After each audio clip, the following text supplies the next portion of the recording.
Joshua chapter 11.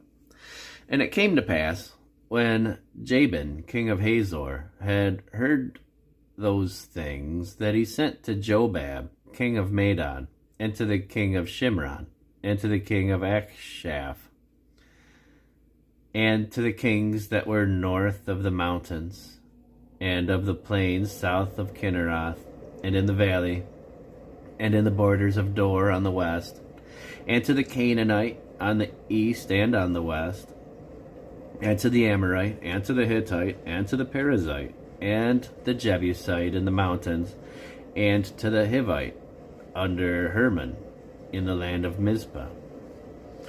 And they went out, and all their hosts with them, much people, even as the sand is upon the seashore in multitude, with horses and chariots very many. And when all these kings were met together, they came and pitched together at the waters of Merom to fight against Israel. And the Lord said unto Joshua, Be not afraid because of them, for tomorrow about this time will I deliver them up all slain before Israel. Thou shalt hough their horses and burn their chariots with fire. So Joshua came, and all the people of war with him, against them by the waters of Merom suddenly, and they fell upon them. And the Lord delivered them into the hand of Israel, who smote them, and chased them unto the great Zidon, and unto Misrephoth-Maim, and unto the valley of Mizpah eastward. And they smote them until they left them none remaining. And Joshua did unto them as the Lord bade him. He houghed their horses and burnt their chariots with fire.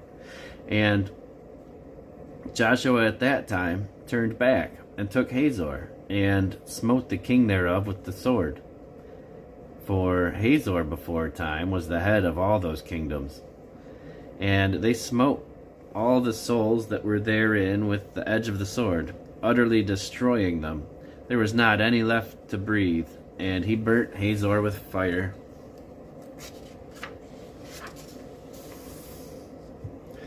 And all the cities of those kings, and all the kings of them, did Joshua take, and smote them with the edge of the sword. And he utterly destroyed them, as Moses the servant of the Lord commanded. But as for the cities that stood still in their strength, Israel burned none of them, save Hazor only. That did Joshua burn. And all the spoil of these cities, and the cattle, the children of Israel took for a prey unto themselves. But every man they smote with the edge of the sword, until they had destroyed them. Neither left they any to breathe. As the Lord commanded Moses his servant, so did Moses command Joshua, and so did Joshua. He left nothing undone of all that the Lord commanded Moses. So Joshua took all that land, the hills, and all the south country, and all the land of Goshen, and the valley, and the plain, and the mountain of Israel, and the valley of the same, even from the Mount Halak that goeth up to Seir, even unto Baalgad, in the valley of Lebanon, under the Mount Hermon. And all their kings he took, and smote them, and slew them. Joshua made war a long time with all those kings. There was not a city that made peace with the children of Israel, save the Hivites, the inhabitants of Gibeon. All other they took in battle. For it was of the Lord to harden their hearts, that they should come against Israel in battle, that he might destroy them utterly, and that they might have no favor, but that he might destroy them, as the Lord commanded Moses. And at that time came Joshua, and cut off the Anakims from the mountains, from Hebron, from Debir, from Anab, and from all the mountains of Judah, and from all the mountains of Israel. Joshua destroyed them utterly with their cities.